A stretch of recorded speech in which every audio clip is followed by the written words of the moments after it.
We have people we have Christians all over the world talking about Antichrist and haven't got the faintest idea what the word Christ means. How could you know what an Antichrist is if you don't even know what Christ means? Have no idea in the world what the word Christ means. The word Christ is a Greek word, comes from a Greek word. It goes all the way back to Hindu, actually. But it's a Greek word, Christos. This is why Pillsbury has a cooking oil called Crisco. Crisco, ask any Greek, what is this? It says Crisco cooking oil.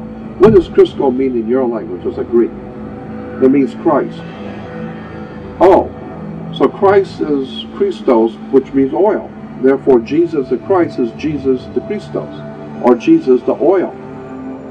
Why? It's because oil was used to anoint the kings and rulers on the head. Even in the Bible, the Old Testament, they always anointed the king. Today, even in England, when they anoint the king and queen of England, they always put oil on their head. And they anoint the head of the king or the prophet. And it was called the anointing.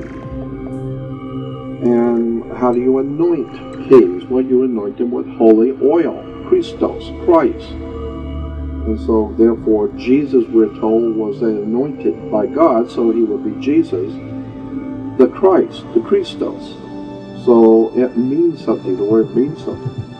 Now, when you understand that Christos, or Christ, is oil, and oil is used to anoint kings in the head, where does all this go back to? Well, this is practiced all over the ancient world. All the ancient people always anointed their kings with holy oil. That wasn't just Hebrew.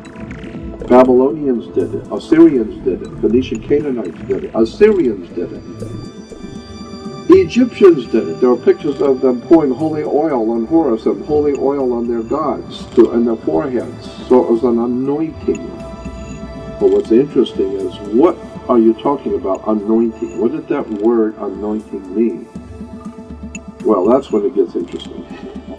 And I'm not going to get into that because this is very controversial. All I will tell you is that anointing, the very word Hebrew anointing, simply has to do with sex.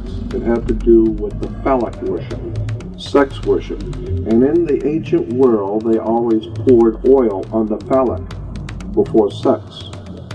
So it was a lubrication at the time of sex. And so the whole concept of Jesus the Christ is Iousis, the life giver, the Son, which gives life and generates life, is the Christos, or the life giver. And so therefore the Son gives us energy, and our energy in the male body is transferred into the female. Our energy that comes from God's Son, the light of the world, is in our body, and we translate that energy into the female at sex, and we create life. Well, only God can create life. That's what she did. With the male and female, we created life. That's why Jesus said, have you not read in your scriptures, he said, that we are gods? Did you never read that? And in Psalms, there are Psalms and Isaiah both, says that we are gods, that we are co-creators with the divine presence of the universe. And Christians will tell you, only God can create life. Well, that's what the guy did with his wife. They just created a baby. Oh, well, that was God that did it. That's right. That's exactly who did it. Him and his wife. They created life. And so consequently, we need to understand, look at, if you're moving in some heavy equipment on the second floor and you're not sure the floor is going to hold it, you go downstairs and poke around in the ceiling and see how thick the concrete is. See what the pipes, see what's going on the ceiling before you go bringing in equipment to set on it, okay? That's intelligence would tell you, you better check it out before you bring in the equipment to see if it's going to hold here.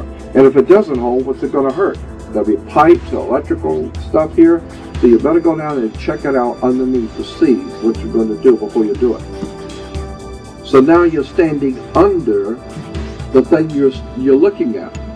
So you're standing under it to see what the foundation is. This is where we get our word understanding.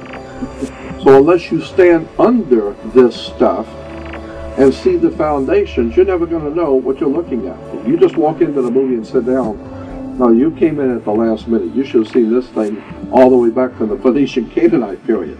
Now it makes sense.